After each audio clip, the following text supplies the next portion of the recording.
వేలాది మంది కర్నూలు పశ్చిమ ప్రాంతంలో మంత్రి గారు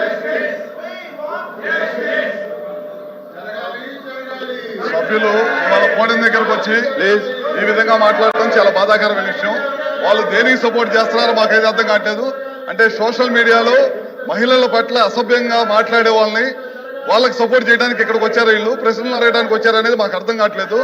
ఎందుకంటే గతంలో చూసాం ఆ సభలో ఆ రోజు ముఖ్యమంత్రిగా ఉండి జగన్మోహన్ రెడ్డి గారు చంద్రబాబు నాయుడు గారు కుటుంబ సభ్యుల్ని ఈ విధంగా మాట్లాడుతుంటే ఆ రోజు ఎకిల్ నవ్వులనేవి సమాజం తలదించుకునే విధంగా చేయడం జరిగింది.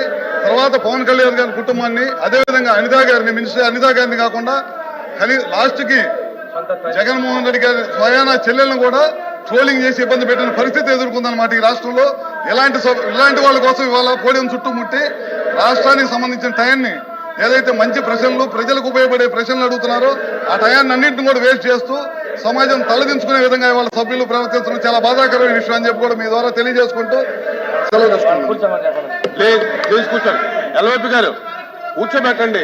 ఇప్పుడు ప్రశ్నల సమయం, చర్చ జరుగుతుంది, చర్చలో పాల్గొమనండి. మీరు వేరే ఫార్మెట్ లో రండి.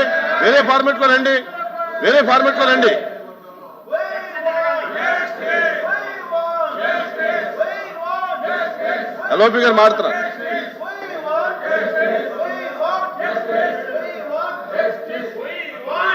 కూర్చోండి, దయచేసి కూర్చోండి, మీ సీట్లో కూర్చోండి. మీరు మాట్లాడతారా? చైర్మన్ గారు చాలా అత్యవసరమైనది. రాష్ట్రంలో వచ్చి ఎంతో మంది యువకుల్ని ఈ సోషల్ మీడియా పోస్ట్ అని చెప్పని లేనిమని పెట్టి వాళ్ళని అరెస్టులు చేసి చట్టాన్ని చేతిలో తీసుకోవడం ఇప్పుడు ప్రజాస్వామ్యంలో జరగలేదు. మీరు వేరే ఫార్మెట్ లో రండి. వాయిదా తీర్మానం తిరస్కరించిన తర్వాత దాన్ని అలౌ చేయడం జరగదు. వాయిదా తీర్మానం ఒకసారి తిరస్కరించిన తర్వాత అది అలౌ చేయడం అనేది సాంప్రదాయం కాదు. దయచేసి మీరు వేరే ఫార్మెట్ లో రండి. దీని మీద కూర్చోవడం మంచి పద్ధతి కాదు.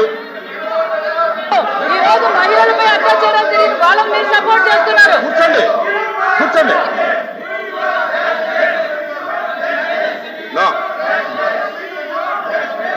యనమల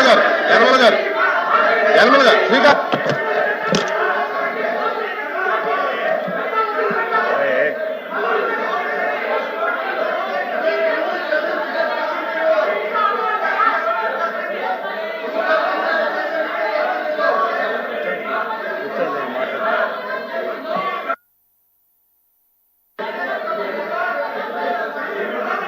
రామకృష్ణుడు గారు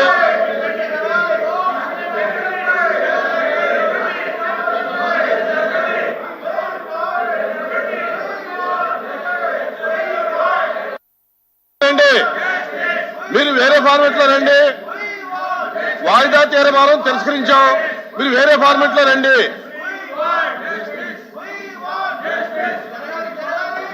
రామకృష్ణుడు గారు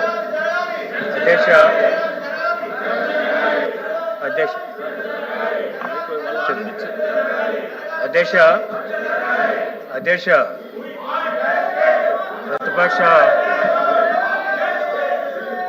ప్రతిపక్ష సభ్యులందరూ కూడా వాయిదా ఇవ్వడం అనేటువంటిది వాళ్ళ హక్కు అధ్యక్ష.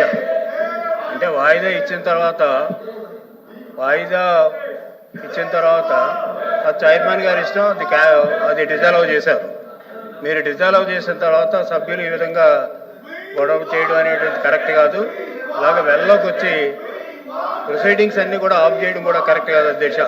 వారు నిజంగా చిత్తశుద్ధి సోషల్ మీడియా మీద కానీ లేకపోతే వారు ఇచ్చినటువంటి వాయిదా తీర్మానం మీద కానీ డిస్కస్ చేయాలనుకున్నప్పుడు తమరు ఆదేశించిన ప్రకారంగా వేరే నోటీస్ ఇచ్చి రమ్మనండి, అభ్యంతరం లేదు. అంటే తెలుగుదేశం పార్టీ ఎప్పుడు కూడా, మా ప్రభుత్వం కూడా ఎంతవరకు సోషల్ మీడియాలో ఎవరు ఏ విధంగా చేశారనేటువంటిది బయట పెట్టడానికి మేము కూడా సిద్ధంగా ఉన్నాం. అంచేత ఎవరెవరు వెనకాల ఉన్నారో దాన్ని కూడా క్షుణ్ణంగా చర్చిస్తాం. మాకు అవకాశం ఇవ్వండి, తర్వాత మేము నోటీస్ ఇస్తాం. ఆ నోటీస్ మీరు అడ్మిట్ చేసి ఆ కార్యక్రమాన్ని నిర్వహించేందుకు కోరుతున్నాం అధ్యక్ష. మీరు వేరే ఫార్మెట్ లో రండి. వాళ్ళు చర్చించడానికి సిద్ధంగా ఉన్నారంటున్నారు. ఎలా చేద్దాం? ఎల్వైపీ గారు సత్యబాబు గారు ఎల్వైపీ గారు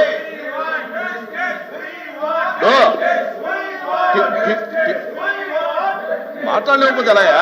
ఆగండి. వారు కూడా అధికార పార్టీ కూడా దాని మీద మేము చర్చించడానికి సిద్ధంగా ఉన్నాం. సోషల్ మీడియా మీద మేము చర్చించడానికి సిద్ధంగా ఉన్నాం.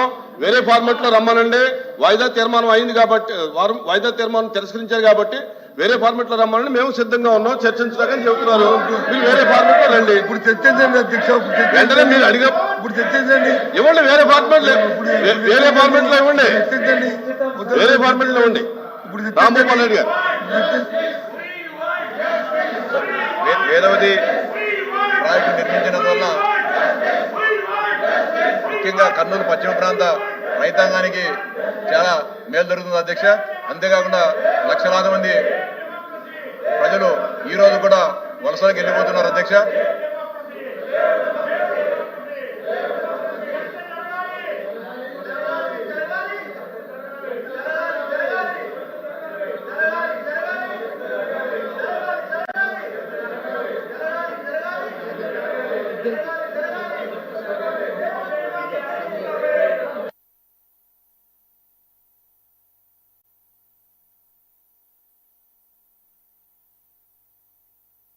అధ్యక్ష కానీ కొనిన వెంటనే విద్యార్థులకు ఎప్పుడైతే సప్లై చేశారో సరఫరా చేసిన 10 రోజుల నుంచి అవి పనిచేయడం లేదు అధ్యక్ష. దాదాపు 1500 ల్యాప్టాప్లు ఈరోజు రిపేర్లకు రావడం జరుగుతుంది అధ్యక్ష. కనీసం దాంట్లో ఆపరేటింగ్ సిస్టమ్స్ కానీ లేకపోతే అడాప్టర్లు కానీ పనిచేసే పరిస్థితి లేదు. అదేవిధంగా క్లియర్ ఆడియో వచ్చే పరిస్థితి లేదు. వీడియోస్ కానీ సరిగా రావడం లేదు. బ్యాటరీ ఛార్జింగ్ చేస్తే 2-3 గంటలకు కానీ రావడం లేదు. మళ్ళీ ఛార్జింగ్ పెట్టుకోవాల్సిన అవసరం ఉంది అధ్యక్ష. అదేవిధంగా స్క్రీను అనేక రకాల సమస్యలతో ల్యాప్టాప్లు తీసుకున్న విద్యార్థులు ఇబ్బందులు పడుతున్నారు అధ్యక్ష. దాదాపు బహిరంగ మార్కెట్లో బల్క్గా తీసుకుంటే 19,000 20,000కు దొరికే ల్యాప్టాప్ను 27,066 రూపాయలు కొన్నారంటే కోట్లాది రూపాయల ప్రజాధనం దీంట్లో అవినీతి పట్ల పాలైంది అధ్యక్ష. దీంట్లో ఖచ్చితంగా మంత్రి గారికి మీ ద్వారా విజ్ఞప్తి చేస్తున్నా. దీంట్లో కఠినంగా శిక్షించాలా, సమగ్రమైన దర్యాప్తు జరపాలని చెప్పి మీ ద్వారా మంత్రి గారికి విజ్ఞప్తి చేస్తూ, అంతేకాకుండా దీనికి ఒక కాల పరిమితి కూడా ఏర్పాటు చేయాలంటే దర్యాప్తులు అంటే నెలలు సంవత్సరాల తరబడి కాకుండా ఒక నిర్దిష్ట కాల పరిమితిని ఏర్పాటు చేసి ఒక సమర్థవంతమైన అధికారులతో దీని మీద ఈ నిజాలు వాస్తవాలు తేల్చి దోషులు శిక్షించాలని విజ్ఞప్తి చేస్తాను అధ్యక్ష. అంతేకాకుండా త్రిపురైటీలో అనేక రకాలైన సమస్యలు ఉన్నాయి. వాటన్నిటిపైన కూడా మంత్రి గారు దృష్టి సారించి విధ్వంసమైన త్రిపురైటీలను కూడా గాడిలో పెట్టాలని చెప్పి మీ ద్వారా మంత్రి గారికి విజ్ఞప్తి చేస్తాను అధ్యక్ష.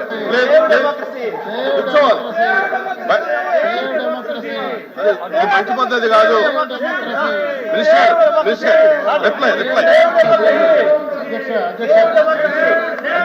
అధ్యక్ష, గౌరవ సభ్యులు రామ్ గోపాల్ రెడ్డి గారు చెప్పినట్లు గత ప్రభుత్వంలో 6,500 ల్యాప్టాప్లు కొనుగోలు చేస్తే దాదాపు 1,520 దానికి కంప్లైంట్లు వస్తాం జరిగింది అధ్యక్ష. దాంట్లో మొదటి కంప్లైంట్ చూస్తే చాలా వింతకుంటుంది అధ్యక్ష. ఒకటి, ఒరిజినల్ ఆపరేటింగ్ సిస్టమ్ కూడా విండోస్ ఇన్స్టాల్ చేయలేదు అధ్యక్ష. రెండోది చూస్తే కూడా బేసిక్ అడాప్టర్లు కూడా పనిచేసే పరిస్థితి లేదు. కొన్ని ల్యాప్టాప్లో ఆడియో క్వాలిటీ కూడా ఇబ్బందులు ఉన్నాయనేది చెప్తాం జరిగింది. ఇంకో పక్కన బ్యాటరీ కూడా కొన్ని ల్యాప్టాప్లో ఎక్కువ సమయం రాలేదనేది కూడా చెప్తాం జరిగింది. విచిత్రం ఏంటంటే కొన్ని ల్యాప్టాప్లు ఆన్ కూడా అవ్వలేదనేది విద్యార్థులు మాకు కంప్లైంట్ కూడా ఇస్తాం జరిగింది. అందుకే దీనిపైన సమగ్ర దర్యాప్తు మేము చేపడతాం అధ్యక్ష. తప్పనిసరిగా 90 రోజుల్లో ఈ దర్యాప్తు పూర్తి చేసి హౌస్ లో పెడతామని ఈ సభాముఖంగా మీ ద్వారా గౌరవ సభ్యులు నేను తెలుపుతున్నాను. ఇప్పుడు ఆపరేషన్ లేకుండానే మోకాళ్లకు ప్లాస్మా ట్రీట్మెంట్. మీ ఆర్థోపెటిక్ సమస్యలన్నిటికీ రోబోటిక్ టెక్నాలజీ ద్వారా తక్కువ ఖర్చుతో శాశ్వత పరిష్కారం. Free consultation. ప్రతి ట్రీట్మెంట్ పై 20% డిస్కౌంట్. ఈ ఆఫర్ కొద్ది రోజులు మాత్రమే. త్వరపడండి. V9 hospitals 9281465842.